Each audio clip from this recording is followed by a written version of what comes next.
Hi, and welcome to another edition of Dodgers Dugout. My name is Houston Mitchell, and it sure was nice to hear all those Cubs fans walk out of Dodger Stadium silently on Saturday and Sunday. 2 of 3 is pretty good. Some random thoughts after winning 2 of 3 from the Cubs. Yeah, I know it could have been a sweep if A.J. Ellis was catching the ninth inning Friday instead of Carlos Ruiz, but you can drive yourself crazy doing stuff like that, because Ellis also wouldn't have gone 1 for 3 with a walk and hit by pitch, so the tone of the Dodger offense would have been different. It's like people who say, look at how good the Dodgers would be this year with Cole Hamels. Well, if they had Hamels, they wouldn't have Corey Seager, because that is who the Phillies wanted for him. And who's to say Hamels wouldn't have hurt himself in his second game with the Dodgers? Playing Let's Project is fun, but doesn't really work because all people want to do is make positive projections, which is enjoyable but not realistic. Kenley Jansen bounced back to save the win on Saturday and Sunday. He's still one of the best closers in baseball. Will the Dodgers re-sign him? I sure hope so, but I have this feeling some team is going to offer him a massive contract that Andrew Friedman won't want to match.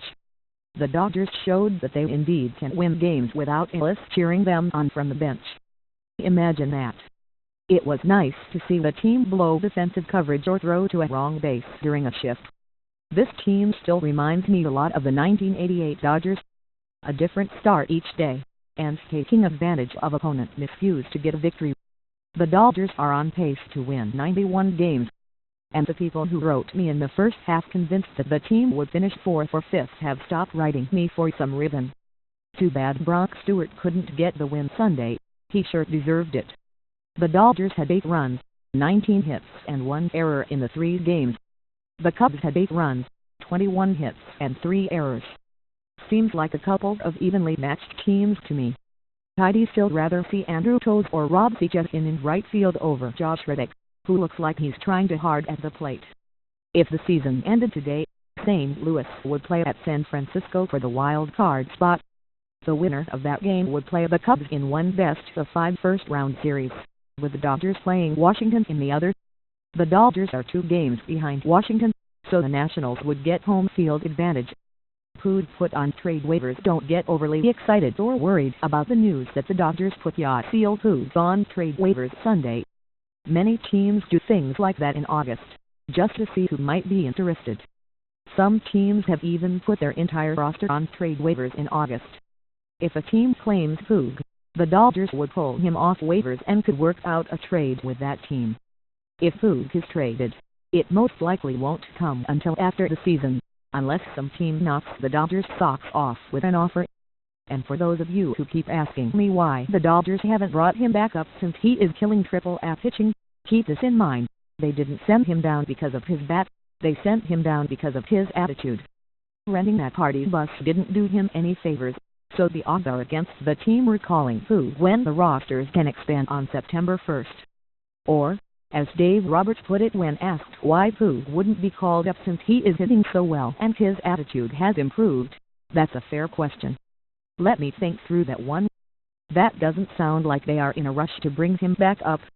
The rest of the schedule: home 13 games September 2-4 versus San Diego, September 5-7 versus Arizona, September 19-21 versus San Francisco, September 22-25 versus Colorado. Road 19 games August 29-31 at Colorado, September 9-11 at Miami, September 12-14 at New York Yankees, September 15-18 at Arizona, September 27-29 at San Diego, October 30th at San Francisco. Trade update: how the players acquired at the trade deadline are doing. Josh Reddick, .139 11 for 79, 1 extra base hit, 0 RBIs. Rich Hill, 1-0, 0.00 ERA. Jesse Chavez, 1-0, 3.78 ERA in 13 games. Josh Fields, 1-0, 4.66 ERA in 11 games. Currently in the minors. Ruiz steps up. No one felt worse than Carlos Ruiz about the 2 pitches that got by him that helped the Cubs tie the score. In the 9th inning of a game they went on to win Friday, he took full responsibility, which speaks well of his character, and he had a question for Dave Roberts before Saturday's game. Can I go out to the bullpen and catch all the relievers before they come into the game? That was a welcome question, Roberts said. For him to do that and want to learn the pitchers and humble himself and educate himself, that's something A.J. Ellis would do.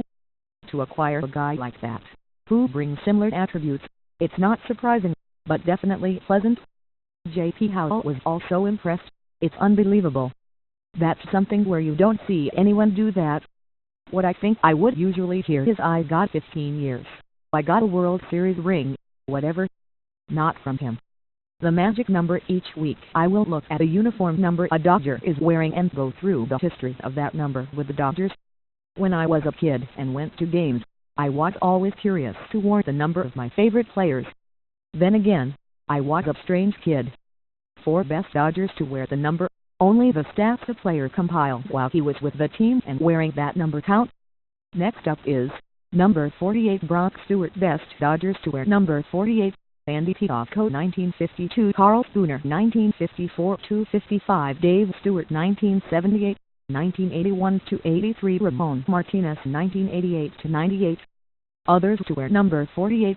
Ray Moore 1953, Russ Meyer 1953, Carmen Morrow 1953, Doyle Alexander 1971, Danny Walton 1976, Rick Sutcliffe 1976, Mike Ramsey 1985, Dennis Powell 1985-86, Orlando Mercado 1987.